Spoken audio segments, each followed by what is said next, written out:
started. I mean, and people will still be sort of wandering in, I'm sure of that. You know. I don't know if people have the same problem I had, but I found myself yesterday, because I thought the meeting was yesterday, going upstairs and downstairs and unusual system currently in place. So people will be, I'm sure, wandering in. Good morning, everybody. My name's Nick Draper. I was saying to Vincent, somewhat to my surprise, I'm your chair. But very, very pleased to be here. I'm going to start off straight away with apologies for absence. No apologies for absence received, Chair. Okay. I'm going to give one apology for delay, and that's for Jean, Joan Henry, because I know she's coming. She's going to be late, I think. Right, okay. Michael Ryden had sent his apologies to you, or had he asked for your address? It's entirely possible. I literally just got back from holiday. I saw an email when he was asking for your email address, so he was asking for his apologies to be sent. Fine, okay. So I'm sorry, I'm not bang up to date on emails yet. Right. That's why I got the wrong date. Deep comparison. Anybody else ever turned up a day early for a reason? Oh, right, okay. Turned up a day late. Yeah. Right, round the table, and I'm going to start to my right. My name's Clive Andrews, I'm Surveyor to the North East Surrey Board. I'm Mark Davies, I'm the Treasurer to the North East Surrey Crematorium Board. Vincent Gallagher, Sutton. Councillor Jane Crosby, Sutton. Rosemary Bertram, Wandsworth. Sorry, Wandsworth. Robin Green Services, North East Surrey. I'm in Naval Leisure and Culture. Matthew Sigley, Community Services Team Leader for Sutton Council and part of the board. Excellent. And I've been writing your names down because, of course, none of us have any nameplates. So could we just ask the other gentleman that's here? Oh, sorry. Mark Gale, resident of Merton and part of Merton.TV. We broadcast Merton relevant meetings, and obviously as this is part of Merton, I've done previous ones for the last year or so for this meeting. And do you need permission? No. Oh, you don't? No. Because we get to the stage where the public is. Is that going to be a problem?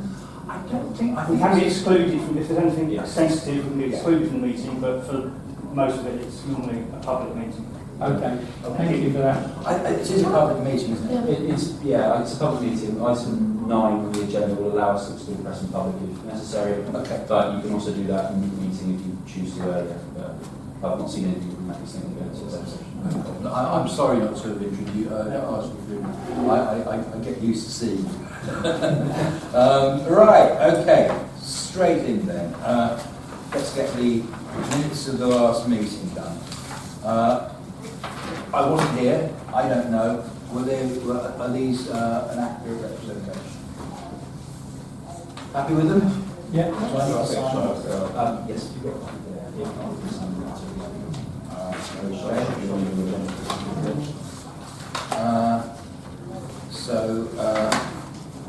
there. We don't need to do reappointment of a surveyor to the board. Is that yourself? That's me. Yes. Presumably you want to be reappointed? Yes, I'm willing to continue as Surveyor. Okay. Are we in agreement then that Clive should be yeah? Yeah. Yes. Yeah. All good? Yes. Thank you. There you go. Here you are again. Thank you. Okay. Then report of the surveyor, which is on pages 9 to 30. Okay, thanks very much. Good morning all. If I can report for the activities reported to September 2019 regarding the management agreement between North East Surrey Crematorium and Wandsworth Council. Day-to-day management responsibilities are carried out by Enable Leisure and Culture. Recommendations are to note my report and my findings for the past 3 months. Moving on to 3.1, business level activity. If I draw your attention to Appendix A, you'll see that for the first 4 months of this year we've seen a decline in cremations. And in fact, I was given a figure of 145 cremations for the month of August, which again is slightly down on 2018-19.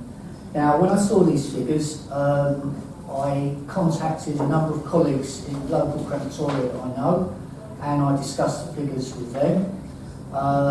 Generally, they said that last year and the year before, the cremation figures were exceptionally high, so therefore this year it looks as though there's a downturn, but in fact it was just circumstances for the last couple of years.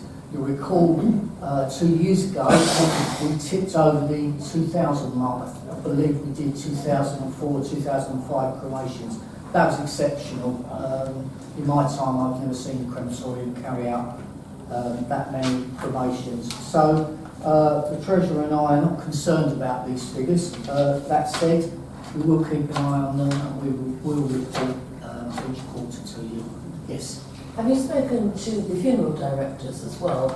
I just wondered if this is because there are fewer deaths or people choosing buried. Personally, I haven't. I don't know if you have, Barbara. Have you spoken to funeral directors? Our regular funeral directors that come into Surrey are down as well. Okay, so it's just it is a it's a good thing. yeah, it's an industry wide, not Yeah, just that's us. good. Okay. So basically less people die. Yes. That's got to be good, I suppose. Right, carry on. Thank you. 3.2 performance monitoring. I'm not intending on going through each and every item here, but I will highlight a few points, and of course I'll answer any questions at the end.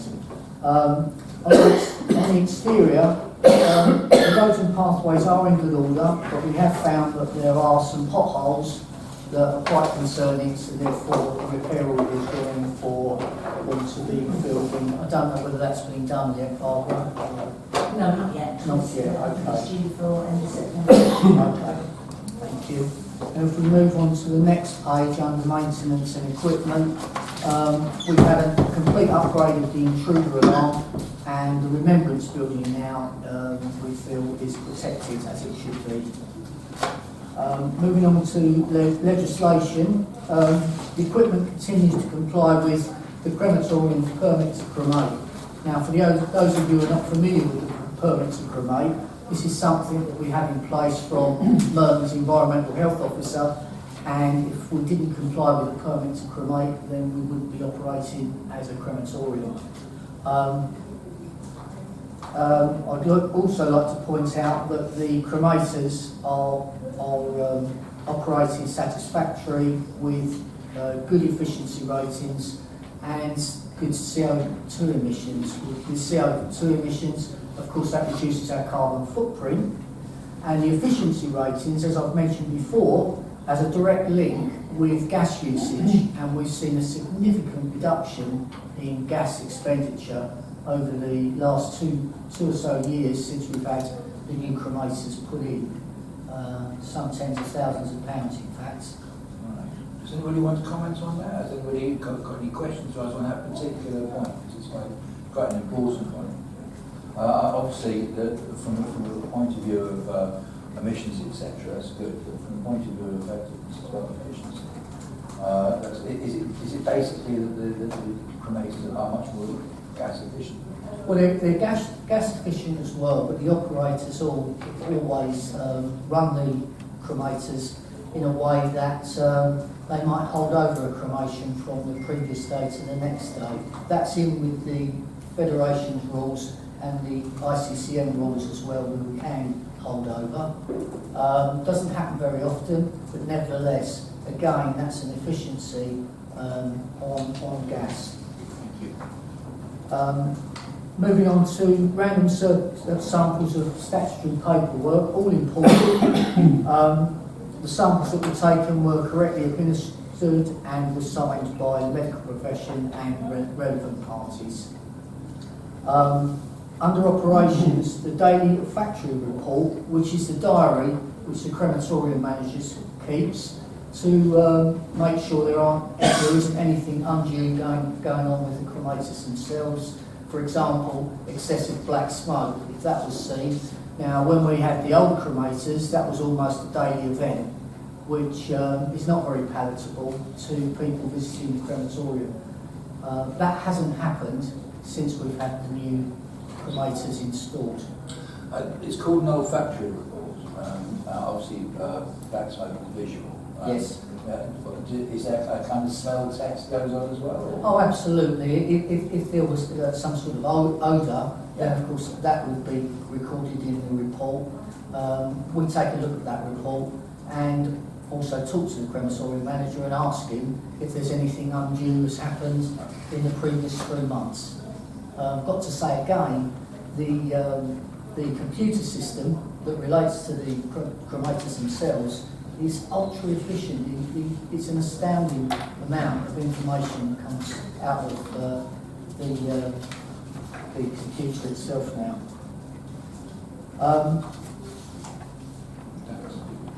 Facilities, website's up to date, and I'll be talking about the consultation document, and subject to agreement by the board, that will be put on the North East Surrey website tomorrow, as will the three constituent councils' websites. 3.3 financial matters, they've all been correctly reported, and the Treasurer follows my report. I will give you more detail on that. 3.4 quality control. We received 2 complaints in the past quarter. I received a complaint from the doctor who took umbrance to the amount of information that was needed on cremation forms. I explained the reasons why that needed to be completed. I wrote back to him, he understood what was required, and I've had no subsequent complaints, so I believe that was dealt with. And periodically, the gardening staff have to remove personal items from the Garden of Remembrance. Always proves to be a difficult one, because people feel that it's their own personal space, but of course these are communal gardens for everyone. I'd hazard a guess that every crematorium in the country receives that type of complaint when they have to periodically remove personal items. But again, Barbara wrote back to the complainant, and we've seen no subsequent complaint on that. Can we just ask, I mean, you're removing stuff, is that sort of giving back to the person or put back on the... It's stored for a period of time, so it gives the opportunity for somebody to come back, particularly if there were photographs and the like. They're kept to one side, and then if somebody comes in and complains, then it can be explained what's the reason why. And So then we have to record it in the storage system, which... Well, they're securely stored, but of course there's only a finite amount of items that we can store, because you can imagine there's numerous items that appear. Thank you. Can I just ask, is there a length of time that you will allow things to be left on the lawn? Or, you know, and if people put flowers... Fresh flowers are always permitted. Yeah. It's things like trinkets, ornaments, Yeah. glass vases, things like that that have to be removed. So, how long would you leave the flowers there? Any fresh flowers are there till they die. Okay. So, and then they will be cleared away Yes. by staff. Artificial flowers shouldn't be there in the first place. Neither should all the trinkets. So we're doing a regular sweep once a week now to Okay. keep right on top of it. The items are recorded where we've got them from and kept for 3 months for family members to come and collect them. Okay. Do you let the family member know that you... We can't, it's physically impossible. We don't know who actually put things down after. You just know... We just know Yeah, the okay, location. thank you. So, Thank you. Good question, because it's something that's come up with cemeteries as well, which I know a bit more about, I suppose. Is that, you know, people tend... There is a tendency among some relatives to appropriate space beyond the grave. It's effectively that's what we're talking about. It's sort of saying this is mine, because my loved one is here. And that's basically what's happening. Yes. Do they, is it made clear at the point of signing the paperwork for the cremation that space does not exist? Perhaps that's not the point to be talking to them about, I do about appreciate items, but there is signage around There is signage. the grounds that people often don't read signs. No, but I mean, you know, obviously you have to sign a piece of paper. Yes. When you're Yes. Is it kind of mentioned in the rules and regulations at that stage? Well, it could be in small print. It's certainly in the regulations, and the applicant for the cremation signs up to those regulations when they sign for the application for cremation. So the answer to your question, yes. So, and as you said, it's not a huge problem in itself. No, it's only done periodically, and we're not doing it every month, it's every few months, and when things are beginning to look untidy. But of course, you can offend somebody, but of course other people would applaud the fact that the gardens are kept neat and tidy for everybody. Are we all happy with that? Yes. Yeah. Okay. 3.5, employee matters. We have a new bereavement services administrator. She began work in July and she's settling in nicely with the team in the office. One of the crematorium technicians now has passed his National Technician Certificate, which means all 3 technicians now are qualified to operate machinery in the crematorium. There was a recruitment campaign to have a help to around the crematorium and the grounds. At the moment, we haven't been successful in recruiting someone, but I'm sure that that will be revisited in the future. Before you go on, Yes. good morning. Fairly, just heard up in the traffic and then finding this police here. I think we all found difficulty finding the room this morning.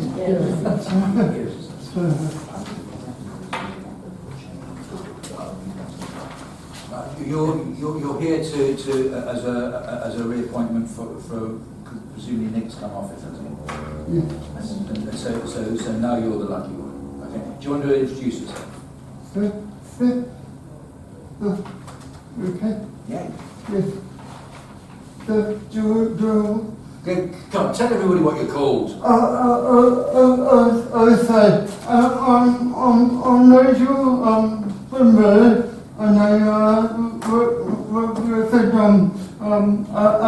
Abbey Ward in Merton Borough, and I've been elected since just over a year, and I'm still on the learning curve, and they've been Nigel, this is Nigel base to learn. Okay, sorry, do carry on. Thank you. I can say that customer statistics have been produced and required as needed. Moving on to 3.7, health and safety. We did have a fault with our automatic charging gear. The automatic fire curtain descended, which really proves that everything works as it should do. We spent a considerable amount of money on the fire risk assessment, and one of those items was to put an automatic curtain in. Fire brigade were called as a precaution. There was no fire when they arrived, and a little bit of smoke damage, which we've dealt with, and the cremation, most importantly, took place. 3.8, the action plan. If I can just draw a couple of points to your attention in Appendix B. Item 3, the new Ashes lawn I'm going to talk to you about in a moment. 3B, the purchase of new land. The board have agreed to purchase a parcel of land in Battersea New Cemetery from Wandsworth Council.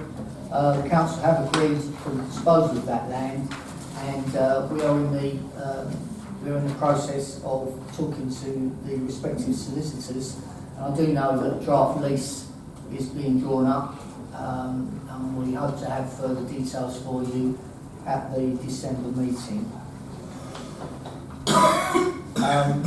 Garden Remembrance Land Survey.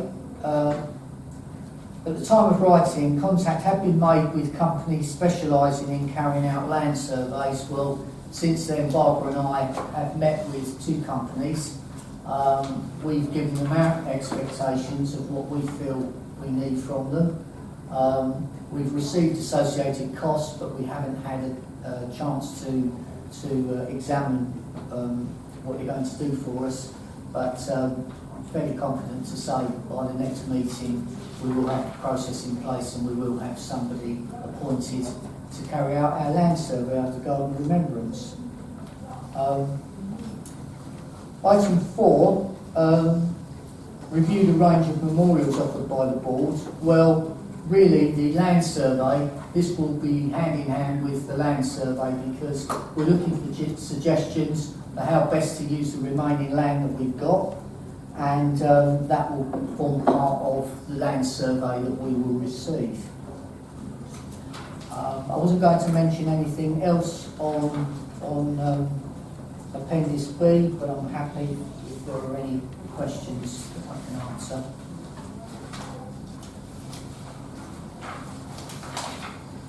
Thank you.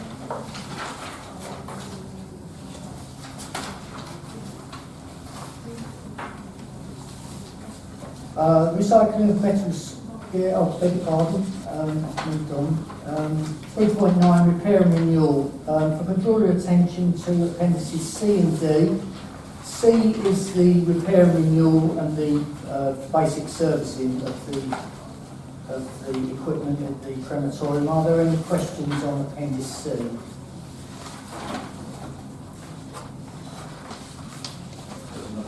Okay. Appendix D, if I can just draw your attention, as you can see, the first 7 items have been completed. I touched on the renewal of the Ashes Law, which I'll speak about in a moment. Number 9, creation of new memorials. That's hand in hand, as I said, with the land survey. We've got the air conditioning in, that very hot spell of weather. People were very, very grateful for us to have an air-conditioned chapel. Pathways, I was expecting that to be carried out by now. I think that's work in progress. I don't know if you've heard anything, Barbara, about when it might be done. No? Okay, perhaps we'll chase that one up. The main drive lighting, I think that's going to be a real improvement for people, particularly pedestrians, backwards and forwards in the dark winter months. And again, we're talking to design services at the moment as to the most appropriate lighting for the main drive. Land acquisition I've spoken about, as with land capacity study. So that's really Appendix D. If there are any questions. I think you're all right. Thank you.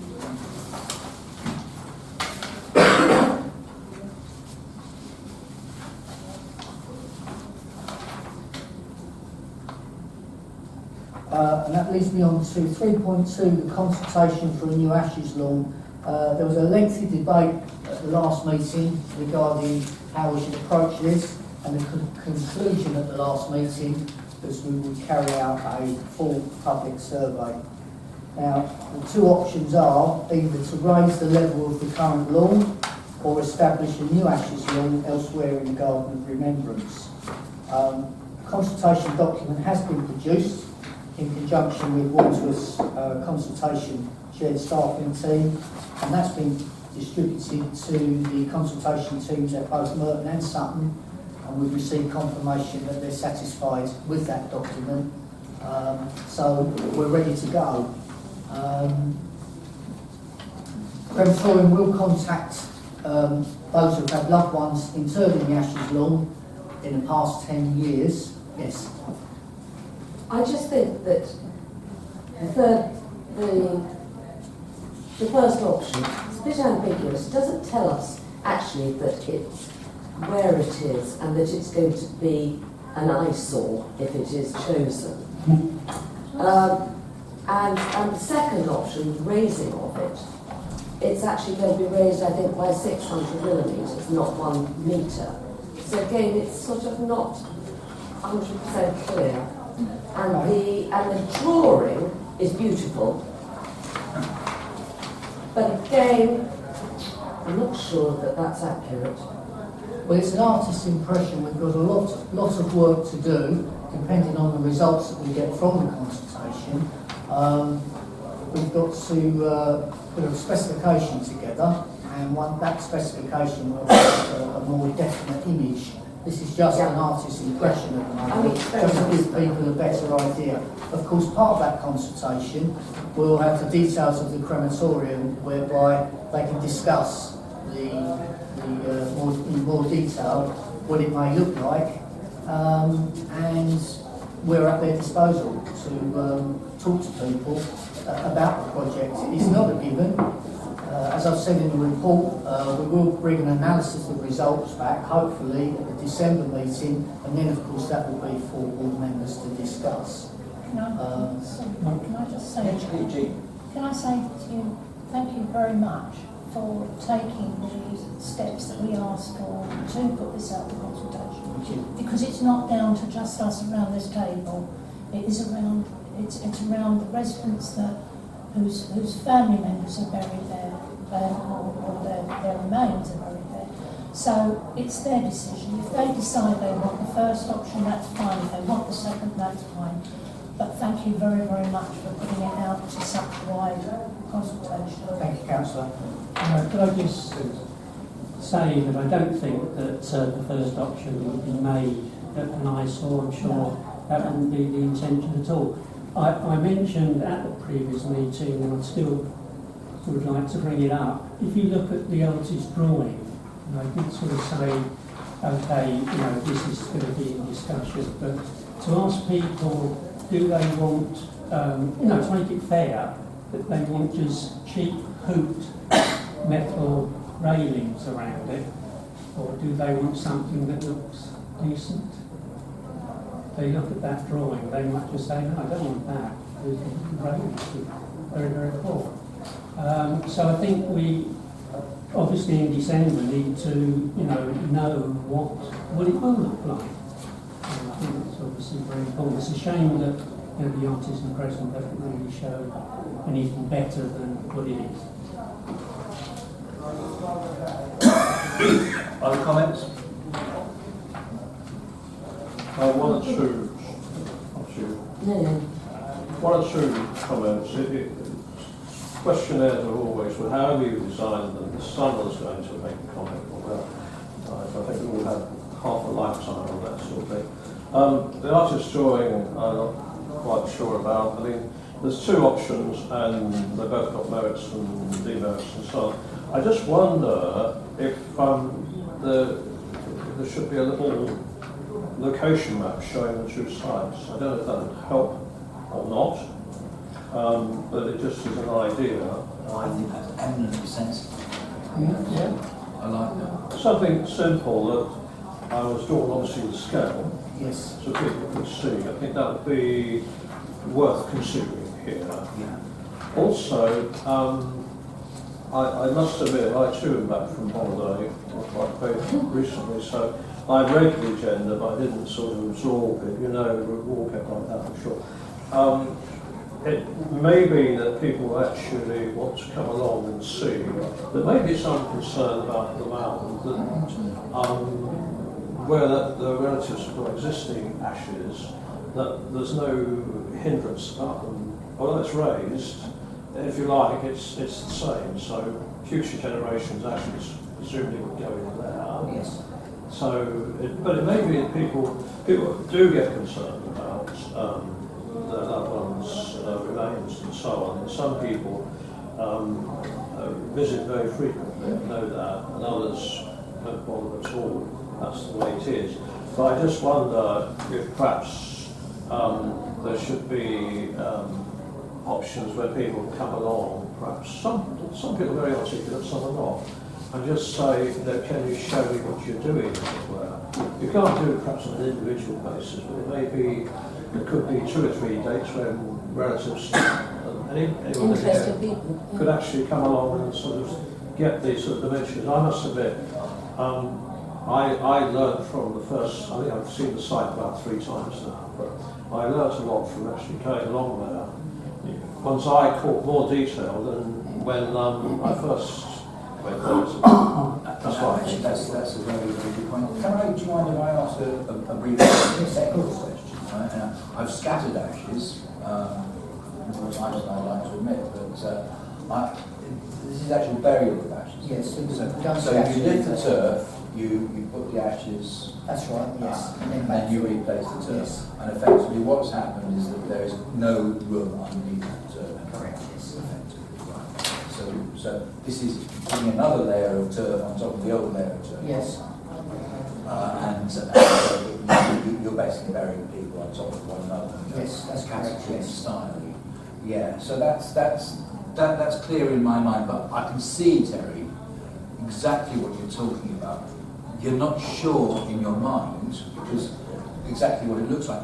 Partially because even the people here that we're already consulting, they won't necessarily know that technical. Particularly if like me, we've ever done this sort of scatter ashes willy-nilly about the place. I think Not quite really. I've lost relatives, we've all lost relatives, and one has to give a certain thought, especially if it's one's parents and things like that, and other siblings and so on, as to how they feel about the site and so on. But I think the crucial thing possibly is where families have got existing relatives' ashes on this mound, that they have access to it, reasonable access to it, and also that other members of the family who pass away would be able to continue on the same site. I think that's rather, I would have thought it's very important, rather than perhaps have 2 sites in the cemetery Yes. in the area where some relatives are buried there and some are not. I've got that situation in my family where we've got a family. So you have a vault, it's not a vault, it's a small place, about 5 or 6 members buried there. And there's 1 or 2 in another part of the church, another part of the church cemetery. It's just jars of it, we couldn't get them all in one place. So I think actually if people knew that, then it would help perhaps with the decision. Well, I mean, I'm fairly sort of even on the, I can see Merton. I think what Jean said as well is very, very, very important. So from this, I think, rather than put it out straight away, I know when I hold anything up, so I know the science go. I think a little bit more I suggest you probably thought about it quite a lot, but I suggest we try and get it improved a little bit and perhaps circulate. I think that would be a good idea. All I can say is there was a lot of thought went into the forward as a description before people actually give their views. In bold it says it's important to remember that none of the ashes will be disturbed in any way, which we feel is important. The artist's impression will see that there is there's steps and there's also a ramp, which of course gives access to everybody. Personally, I thought that the forward was quite descriptive, and in addition to that, it does give the opportunity to contact the crematorium and speak to staff there if people have got any misgivings about the project themselves, and indeed, from what councillors have said, always welcome for them to come along and be taken to the site and be shown exactly what's going to happen. I'm not quite sure what more we could do with the forward before it actually went out to the public. Happy to take ideas. I take Terry's point, and it's quite valid that people may want their ashes, if we were going for this particular project, buried in the same area. Well, that's does that mean that you're going to not use that that plot just in case somebody dies. And the other thing, which I think you need to actually be able to put in there somehow, but more relevant, I think people may not understand that their parents' ashes are there, but somebody else's ashes, not relating to them at all, is probably going to be put on top of it. Well, that is explained at the time. This is a communal lawn, so people do realise that their relatives' ashes will be in with somebody else, albeit it might be a stranger, but they were satisfied with them being placed in that lawn to begin with. But I mean, on the lawn, you've got a plan that shows exactly whose ashes are where. Absolutely, but one of the benefits of option 1 is, of course, loved ones can have their ashes interred with another loved one in that particular square. So the squares are numbered from 1 to 300. So if you're in number 250 and you want Mum's ashes to go in with Nan, she's in square 250. Well, of course, option 1 will enable her to go in with the relative. If there's already other people's ashes being put in the top soil, how many can you put in that? In that square. Chairman, might we just go back as the day-to-day operators and the people that... So each square is a numbered square, is a 5-foot imaginary square. And there are up to 300 sets of ashes per square, per 5 feet. Right. Okay? So there's not just one family of 300 in that 5 feet. So there's more ashes than soil. At the moment, it does turn into soil anyway, from dust we come to dust we go. I think that probably makes it, in my mind, slightly better that you wouldn't be keeping the plot open and people would have to accept that they were in with 280 other people. Yeah, okay. Okay, Nigel. Well, so, I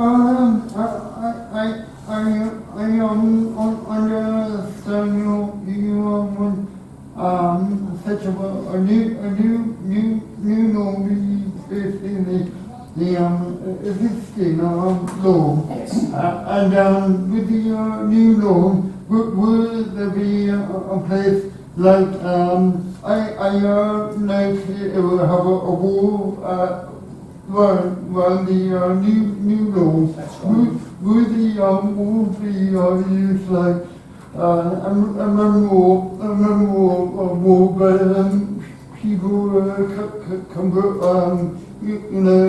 metal plates on, and such as when people come on and visit and may leave flags next to it, because I understand the lawn is not to be disturbed. That's right, yes. And there's such several people may want to leave, someday, Well, already people leave posies of flowers on the existing lawn. There's no reason to suggest that if it's agreed to raise the lawn, that they can't leave posies of flowers or whatever on the new lawn, because really you're replicating what we've got now, albeit it will be slightly higher. Yeah, Chairman, I'm just going to say that exactly that the new wall will give the opportunity, possibly when it's built, for us to look at different memorialisation and some plaques, if people want those there, because at the moment there is no other way other than leaving fresh flowers from time to time for people to remember them. I don't spend far too much longer on this particular subject because we could probably talk about it all day. But I think what I got from it the most is, Terry's suggestions were sensible suggestions, as I'm particularly drawn to what you were saying, Jean, as well. It is relatives first, relatives foremost. I think it's really, really, really key. In that respect, and in view of what Terry has said, going back to you, Jean, do you think some I hesitate personally to sort of muck about with the survey that's already put here.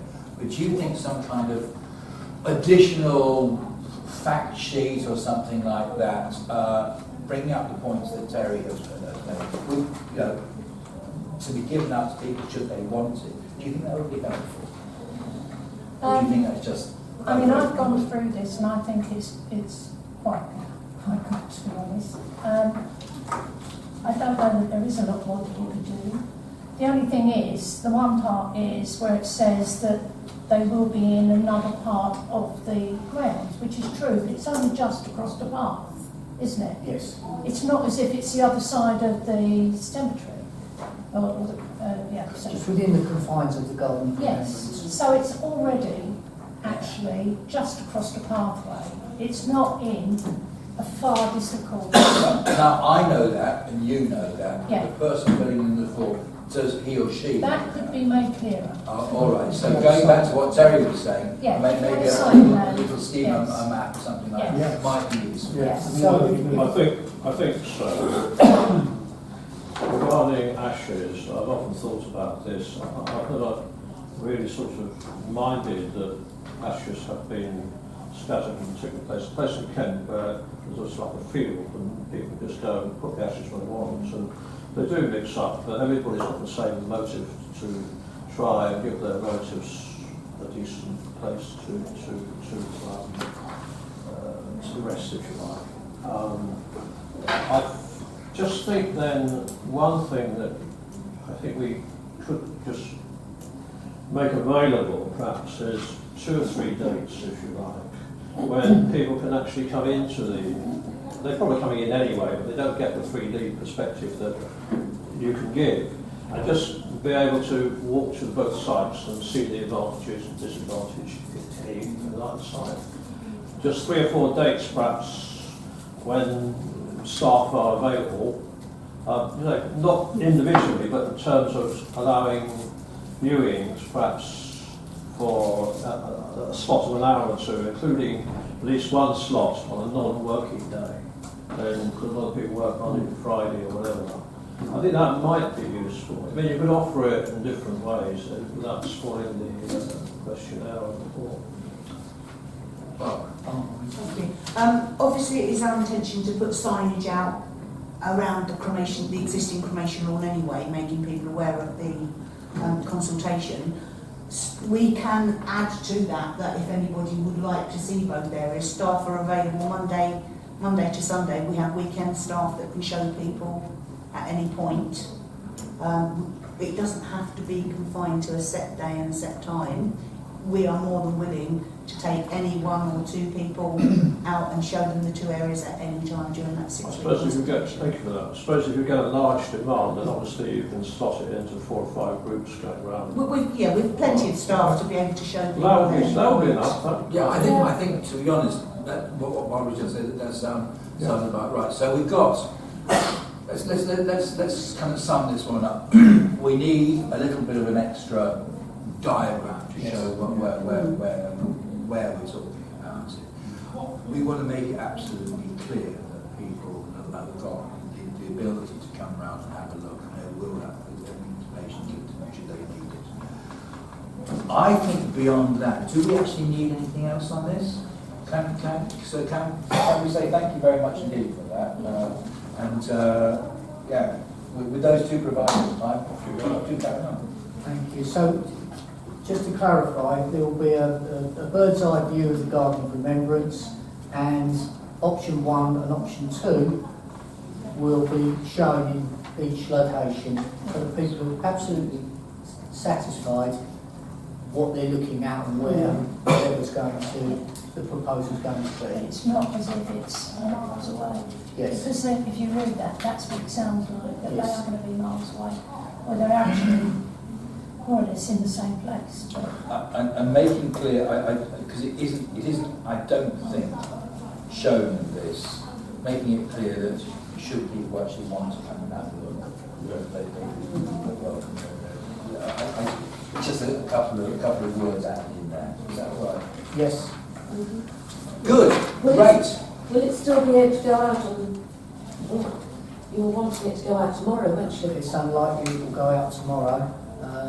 We need to speak to the consultation team in Wandsworth, of course, to enable in order to get the relevant map and then agree the wording that will be added to the forward. Isn't insurmountable, but it's unlikely with that timescale that it will go out tomorrow.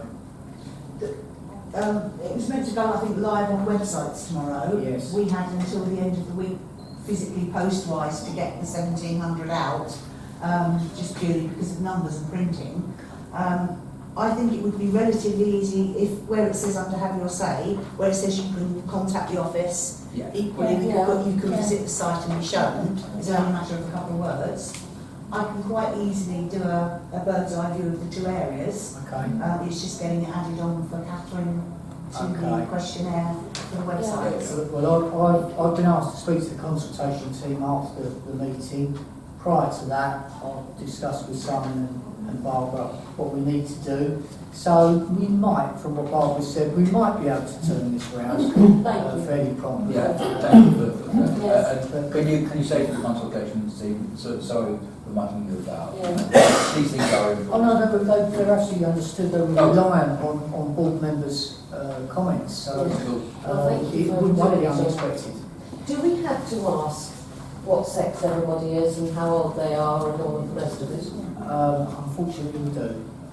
It's part and parcel of any consultation that goes out from council. Can I also say, regarding consultation, is it possible that you could email the information to, I don't know, the other councillors, but I would find it helpful if it came through to me, because we have Facebook pages and all sorts of Are you things. talking about the link to go on and do the survey? Yes, Absolutely, yes. yeah.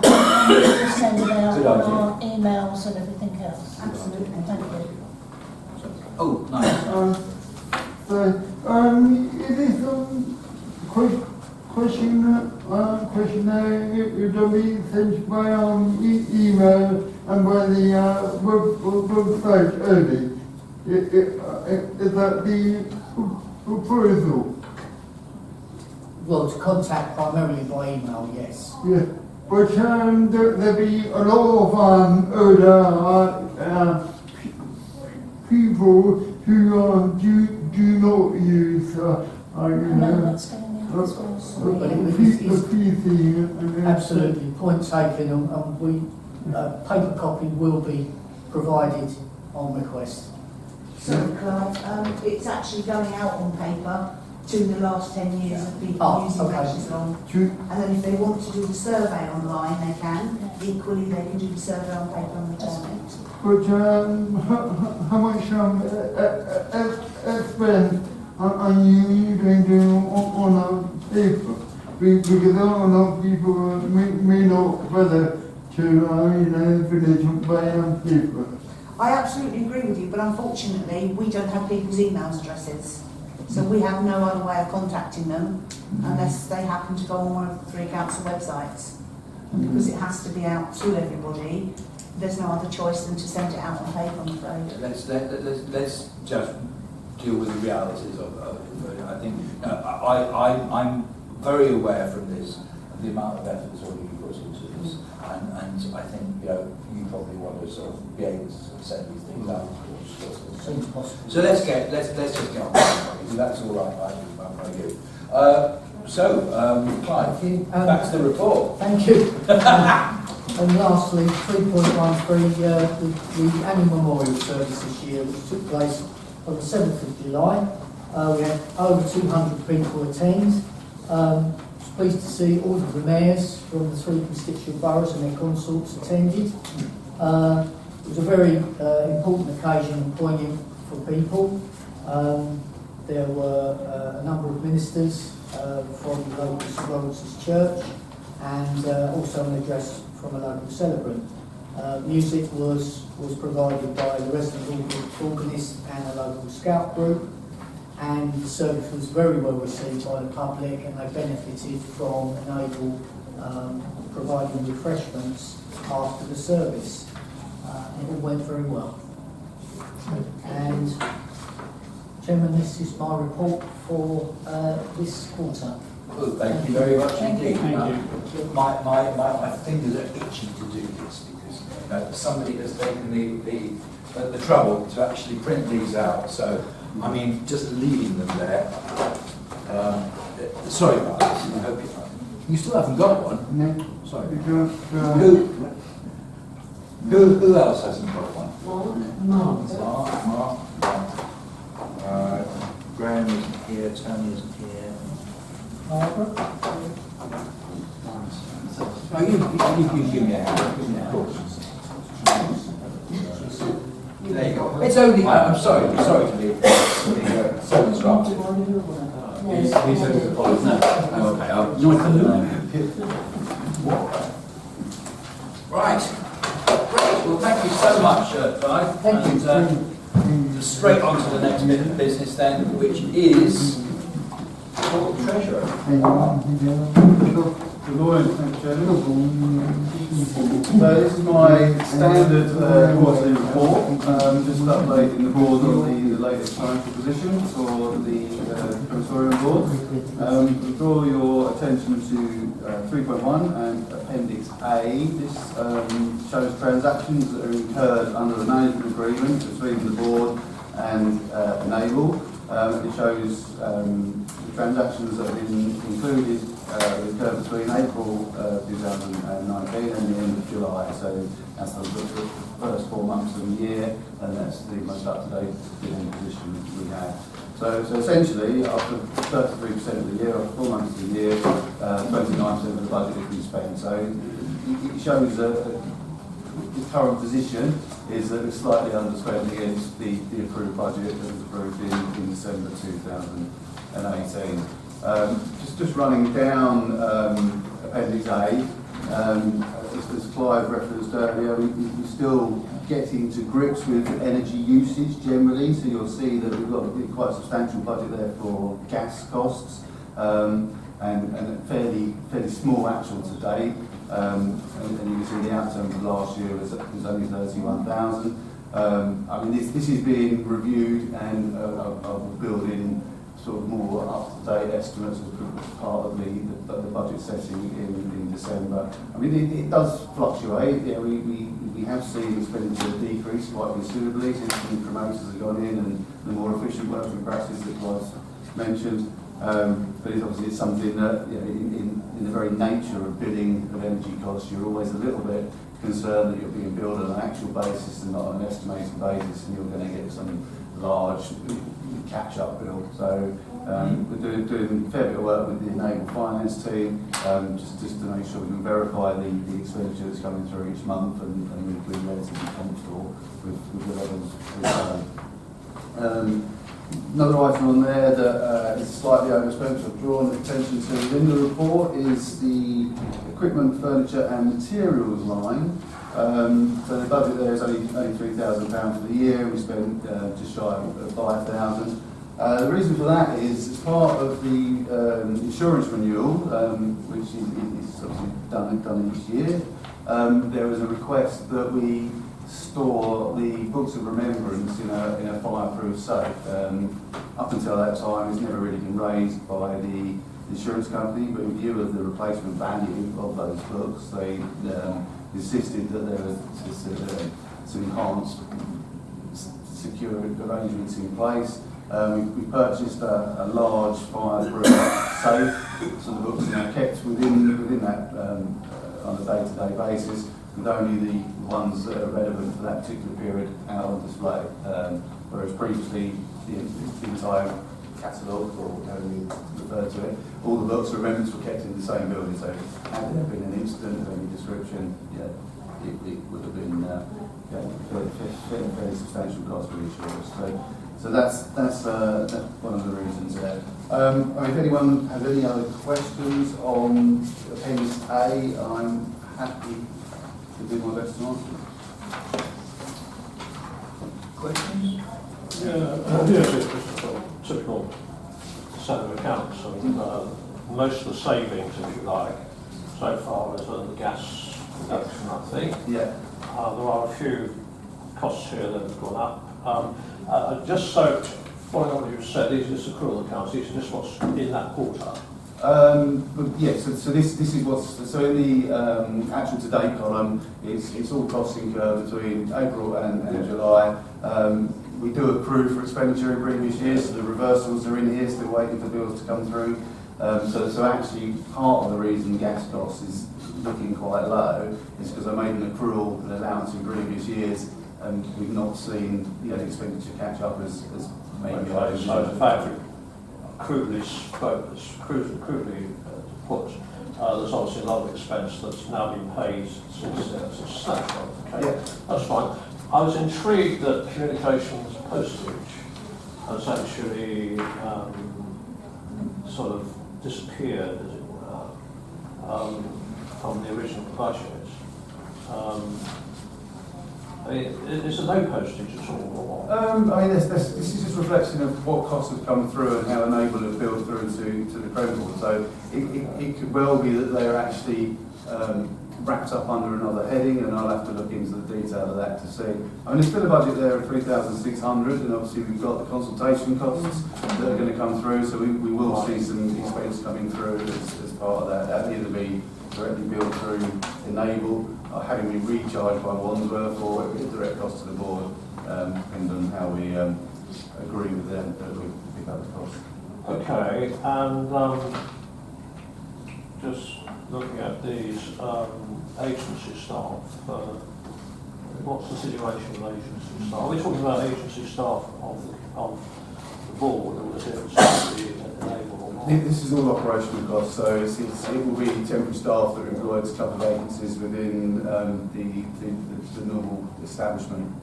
I think, as Clive mentioned earlier, there's been a recruitment drive, so obviously there's been some ad hoc agency costs incurred in keeping the numbers operational. I mean, they're not big figures. This could be just one person, presumably, or something like that. Yeah, okay. No other comments. That's fine. Did you have any comments, President? No. I've got one, but it's not directly related. I suppose it's related, but it's indirectly related. I mean, it's quite clear from both your report and Clive's report that our gas usage is decreasing, and obviously from our point of view as guardians, that's a great thing. But it's also from the point of view of emissions control and stuff like that, and these things we can very much use. It's also a very good thing. I doubt if a crematorium would ever get to zero emissions, but in view of the kind of adverse publicity that any energy use is being used, is getting at the moment. This is a good news story from two points of view. First of all, it's cheaper to run.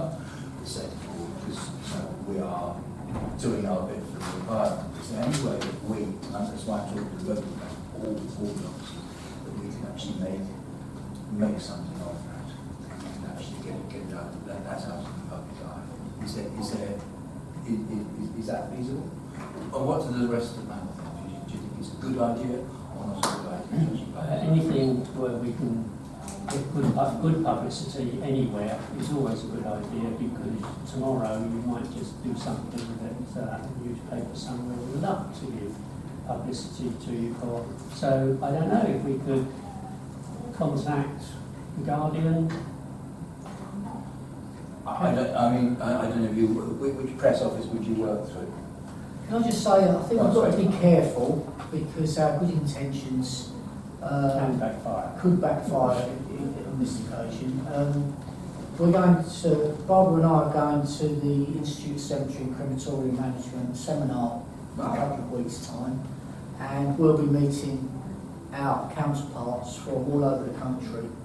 We could have some informal discussions with them to say, well, have you had some good experiences with emissions and efficiencies with gas, and how did you present that to the public? So we'll be mindful that we can speak to people. Yeah, I mean, I appreciate your difficulty, because I just suddenly thought it's been a thing in papers in the last month or two about the cost of funerals and how and people's minds don't say, you know, this is the funeral directors, they say, you know, this is everything, and they will dump us in with it.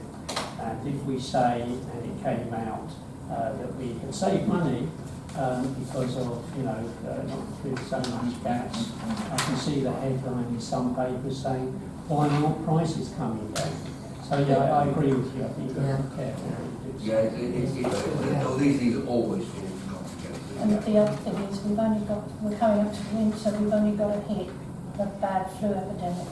And I think that's why you had a peak with the 2,000 cremations. Yes. Is that at that time we did have a bad flu epidemic, so you had more people being cremated.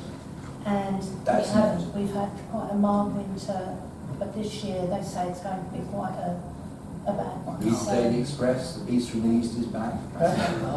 You know, so I think you just have to watch it. Yeah, I mean, but it would possibly peak again. Yeah, I agree with you. Although it's basically apples and oranges, because you know what you're talking about is the total amount of cremations. What I think we're talking about is the amount of gas used per cremation. Yeah. Which is slightly different. But I think you're absolutely right, Clive.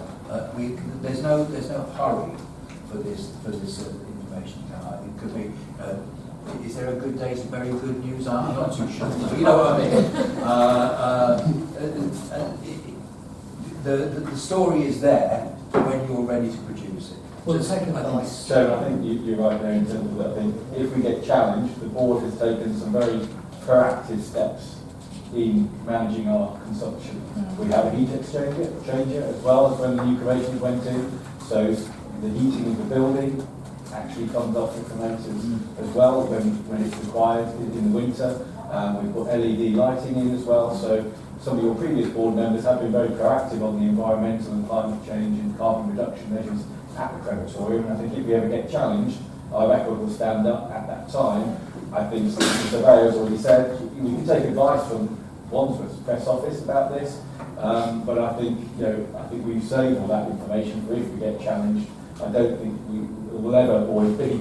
If we're being proactive about it, somebody will always try and twist it and turn it on us, and that may give us more problems going forward. Okay. But I think we're very happy around the board and all the measures we have taken to be as energy efficient as possible, and we will continue to explore, both as the management contractor and as councillors, as to how we can continue along that vein going forward. Good. Okay. Thank you. Leave it at that for the moment. Cool. Mark, I will continue. So 3.2 then, so back to my report. Obviously what we've just run through is the management agreement accounts, and now we're coming on to the actual interim accounts, so it's bringing the management agreement in to provide forward financial projections. So appendix B shows the transactions to date against the estimates that were approved in December 2018. And it shows the actual income and expenditure incurred to date and a forecast for the full year. So just draw your attention to the income, which I think I've helpfully lined on or identified. So lines 18 and 19. So lines 18 and 19 show the total income, and it reflects cash up until the 16th of August, which is the point that these things were actually prepared. Essentially, it shows that income as a proportion of the estimates was stood at 34%, at 33% of the year, so you could, from that, assume it's broadly online. But just as a sort of note of caution, and it reiterates the point Clive made earlier about the activity levels. This time last year we were at 42% of the estimates. So I think we're seeing a slight reduction in actual income generated. So 453,000 compared to 484 this time last year. And maybe when I come forward to looking at the estimates for December, I might have another look at the estimated level of 1,950 cremations for the year and see if that needs revising downwards. Now, if it does, obviously that will have an impact on the income projections and might have an influence on the distribution levels and the overall projected balances. Obviously, there's there's a lot approved within the capital programme for all the schemes that we've got running, the potential raising of the Ashes lawn or the alternative option, the acquisition of land, and the standard items that are in there. So there's a lot of forward projection on expenditure. I'm confident that it's all managed within the current position as it stands, but obviously we'll keep you up to date and informed, and all that information will be used when we come forward to December. We're looking at fees and charges and budget setting for the remainder of 19, 20, and then into 20 and 21 as well. So just picking up to the forecast balance. So it's based on current projections and income remaining broadly as budgeted. I'm anticipating a balance at the end of March 2020 of 530,000. So it's a significant reduction down from the opening balance of 888. But yeah, that's for all the reasons I just previously described about what is anticipated to be spent over the next 6 months or so. So again, if anyone has any questions on fee? Can I just ask, and it's probably I'm asking Mr Andrews, when will we know how much we're going to get back on the mercury abatement through the new organisation that... I expect to receive some information early 2020. Okay, thank you.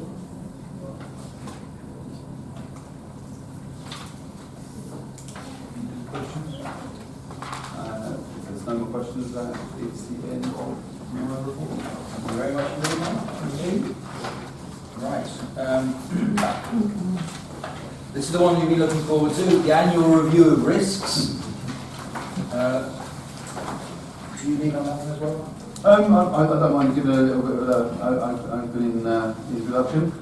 So this report is a joint report between myself, the surveyor and the clerk, and it's basically to provide an update to the annual review of risks, which is a documented approach to risk management.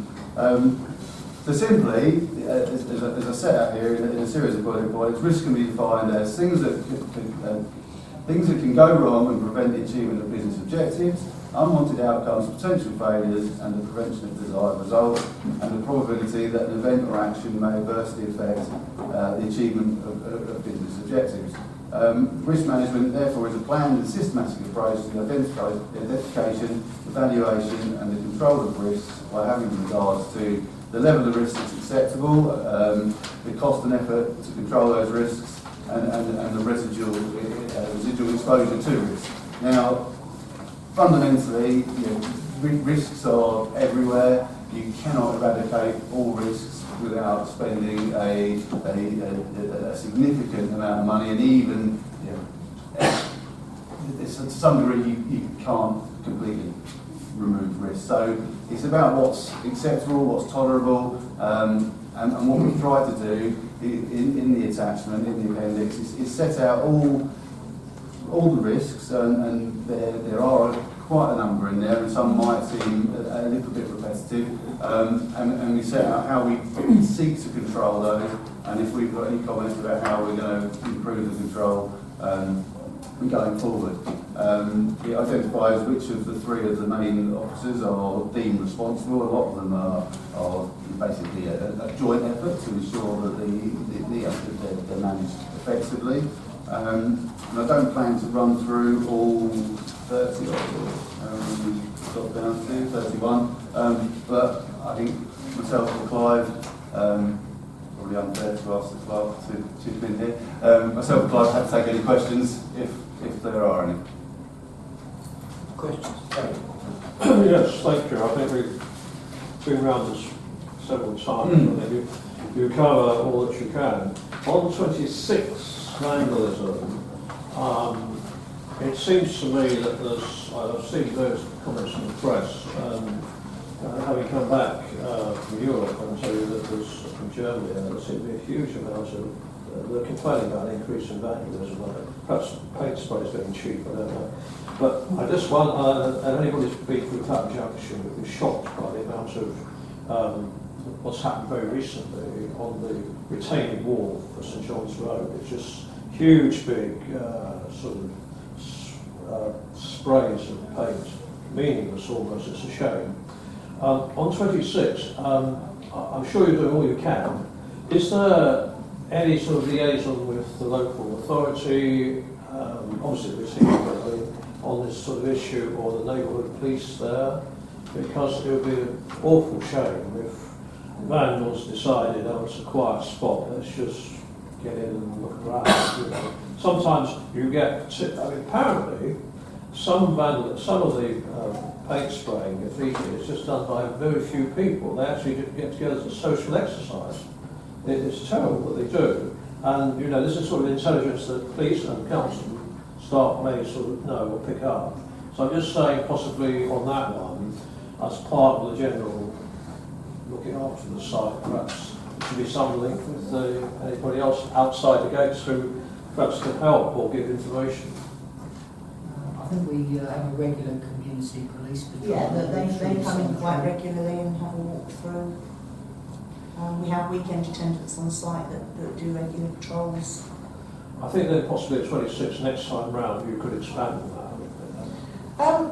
To be fair, we haven't had any sort of vandalism whatsoever. Good. I'm hoping that it puts people off because it is a crematorium and they have actually got some decency in them, but not always. But yeah, the community police are very good in our area and they do regularly walk through weekends, daytime, early evenings, and there is no issue whatsoever with it so far. Thank you. As far as the very few people doing it, what councils do, I certainly used to do, I know with the reduction in numbers, they used to do alongside the police, they used to identify tags. And identifying tags, you can identify the perpetrator fairly quickly. But I know, but as Barbara says, if it's not at the moment a big problem, I'm just saying that. I think Terry's quite right. It's something that we hope wouldn't happen. If it did happen, I know the problem you have if it's not on council is you have to get permission of freeholders and everything before you can actually do anything about it. Just say, in our mind, if something did happen, where are they going to spray? They might spray a building, they might spray people's graves, wherever.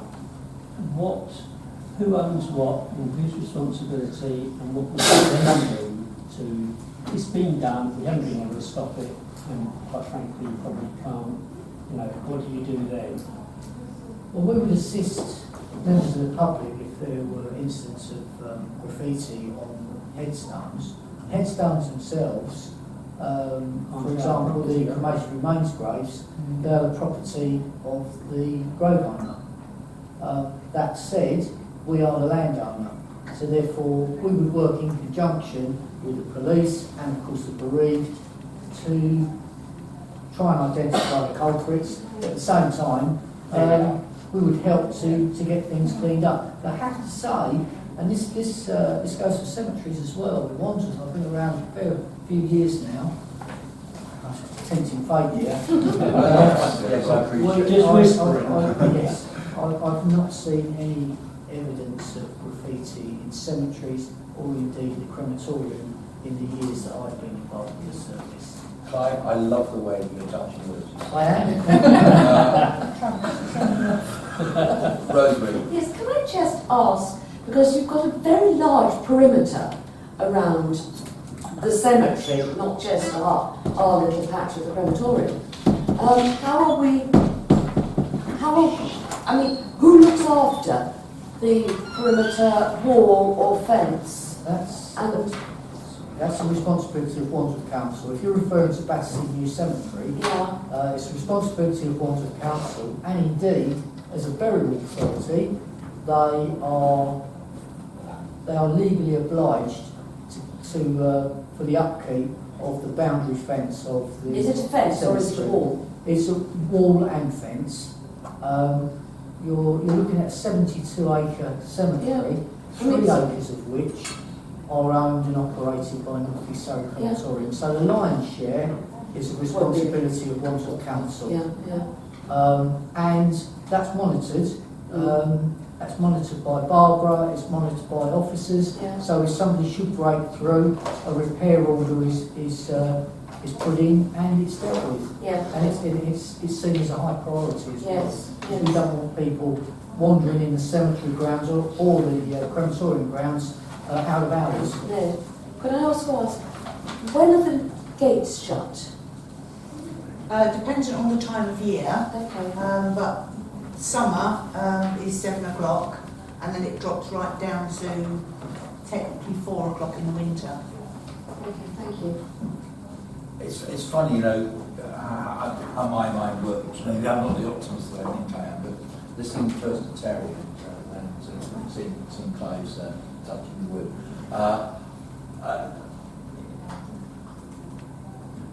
Maybe another risk, rather than just general vandalism, okay, hate crime.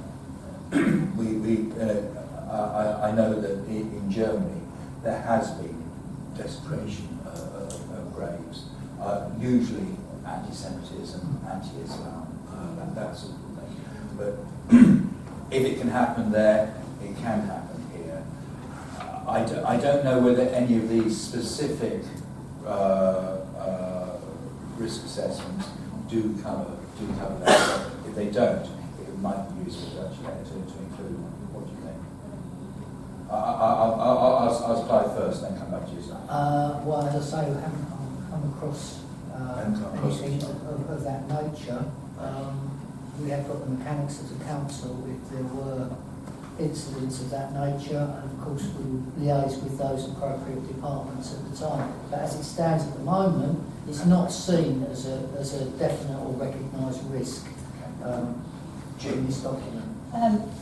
Another risk is where you have brass plaques. My family are actually buried down in Kent, and well, not buried, but cremated, and we had brass plaques for them and the vases, and they all got stolen.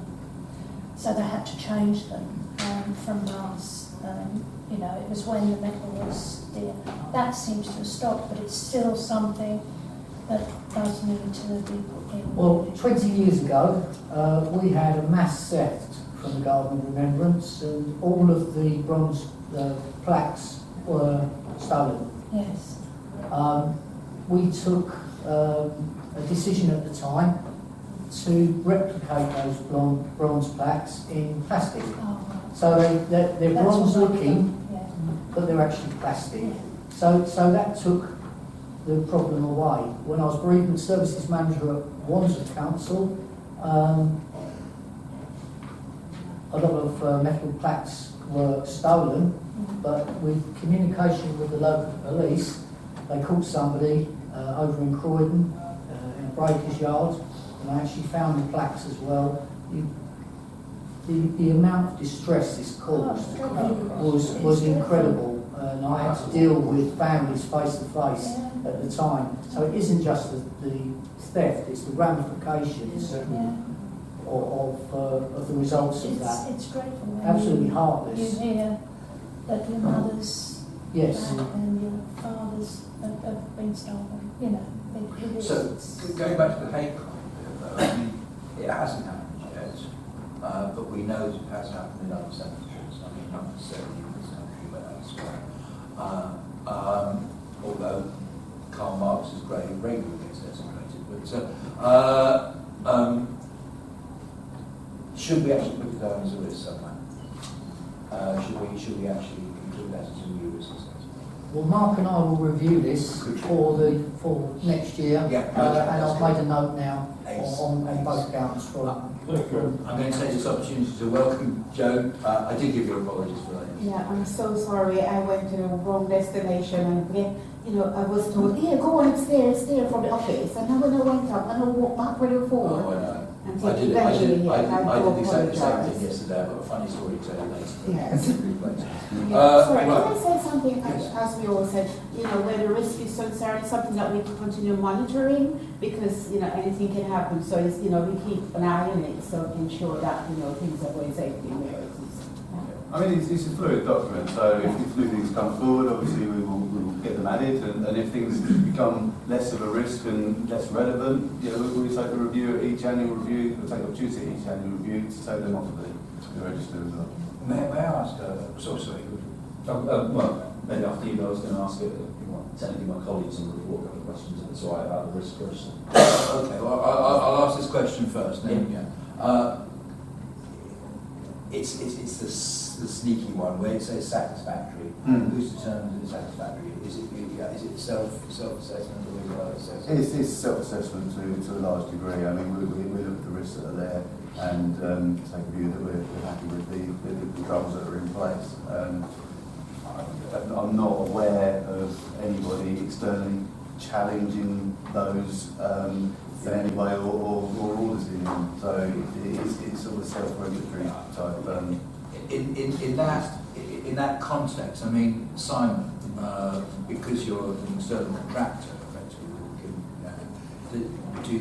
do you have a part in this assessment? Yeah, absolutely. We work with Mark on preparing these. Occasionally we've got new ones this year, we haven't. And how the risks are managed, because while it's all the officers' names against it, quite rightly for the board, we obviously work alongside them to ensure that we work to this risk assessment. I mean, maybe I am being a bit over optimistic again, but the fact that you are to an extent external does give that kind of external perspective as well, which I have certainly assured me. Thank you, Chair. If I could just, because it will be a colleague that will perhaps work on this next year with the Treasurer and Surveyor, whilst I appreciate what members are saying about hate crime being a terrible motivation for somebody to, for example, vandalise something, I would like to see a duplication of the risk in here, because whatever the motivation is, if a headstone is vandalised, whether that's arisen through it's a hate crime or it's a crime of passion or something like this, I don't know that will identify a new risk. Perhaps it's something that obviously the Surveyor and the Treasurer can advise on or consider next year, and the same obviously Sharon, who returns the clerk, and speak to her. But otherwise, I think the committee might risk having a kind of almost an endless number of risks, whereas actually something like vandalism of a headstone is already incorporated in one of the risks in the register. It's a good It'll make some. I think that is a fair point, because there'll always be something you haven't considered, and someone will focus on the fact that something's not specifically in the list and try to pick holes in the process as a result of that. So it's a good point. You're taking it away from the table. Yes. You've got a year to sort it out. That's always good until you come to the last couple of weeks, isn't it? That's I'm perfectly happy with that. With everybody else around the table. Okay. Anything else on these risk assessments? We're cooking with gas. Right. Number 8 is the annual review of governance. I will again present this one. So the documents in front of you here are essentially the governance documentation that we have in place to ensure the effective management of the board's affairs. So this report is to provide an update to the board following the latest review of the board's standing orders, the scheme of delegation and the financial regulations. And it confirms that the relevant governance documents have been reviewed and that no changes are deemed necessary at the current time. The reason this has arisen, back in 2017-18, as part of the internal audit review, there was an outstanding action that the then governance documents that were approved in 2013 hadn't been updated for a number of years. So we took it upon ourselves as a consequence of that to do a fundamental review of them, and last September we put forward updated documents that were subsequently approved by the board. As part of the internal audit recommendation, it was suggested that these are reviewed annually, just to ensure that they're kept up to date and relevant, essentially. Given the work that was done a year ago on updating them to this point, it's felt that currently no further changes required. So actually what you're being given for information are the very documents that were approved last year. I think you possibly have all been provided these as part of the annual members' packs. I mean, essentially, it sets out our roles, also the role of the treasurer, the clerk, and the surveyor, and it gives detailed documented approach to the parameters we all work within. So I don't, again, plan to run through them all, but if there's any specific points that anyone needs clarification on in either of the any of the three attachments, I will happily try to answer questions if I can't. Sure. Any questions? No. Okay, well, there you go. Got away with that one, well done.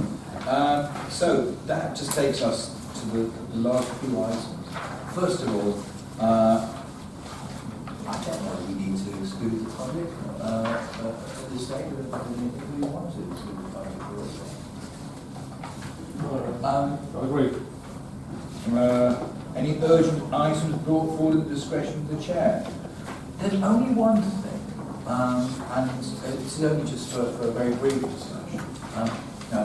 And it goes back to yourself, Simon. The fact that we do actually have, there are kind of two sides. We hear from yourselves, but we don't hear from the neighbour. Obviously, you've been contributing, and that's not. But it might, because you're a contractor, it might be useful to actually have the contractor side of the story. Well, what do you think? Do you think there's? I mean, I personally think it's worthwhile. It's kind of speaking from personal experience of working in Merton with IDW. I mean, what exactly would you cover, Simon? Yeah, just a bit of background for you, Chairman, is that we often have an officers' meeting with the surveyor prior to a board meeting, where we discuss things that either we want brought up or that we work with the treasurer on things like the repairs and renewals. Whether you would want us to do a brief annual report once towards the year. I mean, we're really here to answer any particular questions that aspects that may crop up that we might have that more detail on in Clive, because we're obviously managing it on a day-to-day basis rather than a quarterly assessment. But Barbara's often in regular contact with Clive if there are complaints or issues that we need to make him aware of. But yeah, we're happy to work with the board to explore what you feel that if there is anything that we can bring more to the meetings than we currently do at the moment. We are in a contractual tender process at the moment, and that will be completed later this year, and then that starts a new period either with ourselves or a new contractor, and that may be for something for the board to discuss subsequent meeting or extraordinary meeting in the new year, and we can contribute to that as and when appropriate. I don't believe we feel we're missing out on anything here at the moment, and anything we want, we have a working relationship with the surveyor that generally everything is brought before you through the surveyor. I mean, my experience of these contractual arrangements is that in some cases it's very much purchase the provider, and in some cases it's far more symbiotic. From what you're suggesting there, it sounds like your relationship moves more to the symbiotic side. On that basis, I'd be perfectly happy with the what's the rest? I think, in fact, Simon's here if there was something he didn't understand, and Clive couldn't, go through and give us enough meat on the bones. Simon is here to help. So I kind of think, as it is, it seems to be working. Oh, it does, yes. From my first meeting, I'd say yes. And it probably would do on an ongoing basis. I'm just, I suppose, curious. We're actually, to an extent, in practice, we're just covering ourselves because we have two different parties working, one of which is contracted. And to an extent, Simon, that covers you as well, because if there were disputes, then at least we to it. Is that cool? Does that sound all right? I think that's fine, yeah. Might I ask, Chair, if you're going to request an annual report from the actual company, that perhaps it's folded into whatever annual report I'm sure the surveyor would provide to the committee, and what is it that you've been looking for in the report? Is it sort of a summary of the operations of the last year, summary of the contractual position, any ongoing issues, or is it sort of The answer is yes. Just a... Okay. No, it really is. It could very, very easily, as you say, included in Clive's report. But at the moment, and this is no criticism, by the way, because it's just the way it's being done. In the moment, it would be quite hard to actually sort of say, well, the surveyor has done this, and April has done that. It might actually make things slightly clearer. And it's against risk management, isn't it? If anything were to go wrong, it's good to actually have that separation, and it's good for both parties. Chairman, may I come in at this point? I could say that the crematorium is monitored by Wandsworth Council on a quarterly basis. That involves discussions with Barbara and the crematorium manager, and indeed Simon. As Simon has mentioned, we have a senior officers meeting every quarter, and we discuss everything that is going to be put to the board. So I struggle to see what additional information would Simon and Enable would be able to bring to the board, which isn't covered in either my report or the Treasurer's report. Agreed. There may be nothing at all. I think it's worth looking at. I think it's worth just making sure that we know. Even if it's just to sort of say, well, Enable does this and we do that. And I know it's never going to be as simple as that. I do appreciate that, and it's certainly nothing to quarrel over. But there is that separation. That I mean, you say the contract's up for renewal at the moment. The next meeting. I'm not saying this is going to happen. I very much hope it doesn't. But the next meeting we might not have Simon the same. We might have somebody else. So we've all been in situations where we contracted out, for instance, and we found ourselves in a situation where we say, well, hang on, don't we do that? So, well, no, they did that, but we do it slightly differently because the contract's different now. And you know what I'm saying? Well, can I say that I'll put this as an item on the next senior officers report? We can give that some further thought. No, I mean, there's no hurry. I'm not. There's no saps or that.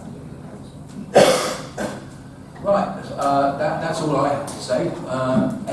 Anybody else got anything else before we close the meeting now? I tell you what, I've enjoyed myself. I don't know about yourselves. I wasn't expected to. I have to say at this point that I'm going to be cremating my dad next Wednesday. So this is actually sort of a little bit of preparation for it. But thank you ever so much. The date of the next meeting is 3rd of December, and it's here again. Sorry, Mr Chair, could I just... I'm sorry if this sounds really awful, but the December meeting is a really important meeting from the crematorium's point of view, because it's when we look at all the figures for the following year and the price increases. And I know last year we were sat there for quite a while, weren't we? Because we didn't have enough members to vote on the price increases. So I'm sorry if that sounds really awful, but if people could really try and come to the December meeting, especially with the consultation being at an end as well, then it would be really fantastic. Sorry if that sounds terrible. It doesn't sound terrible at all. I think that's a really good call. We all have a responsibility to be here. Anyway. I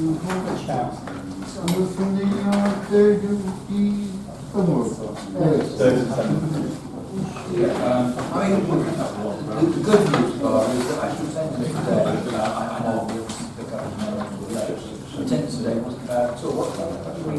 managed by in terms of eventual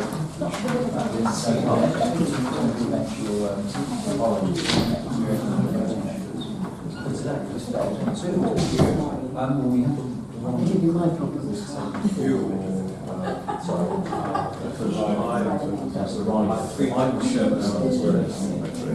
So we've done okay.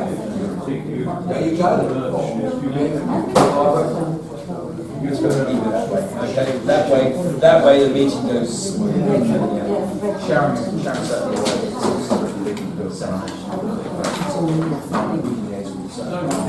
Big committees.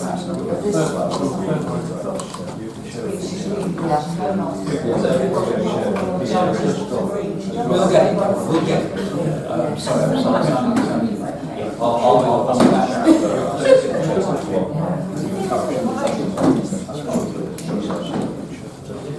Colleagues, thank you ever so much.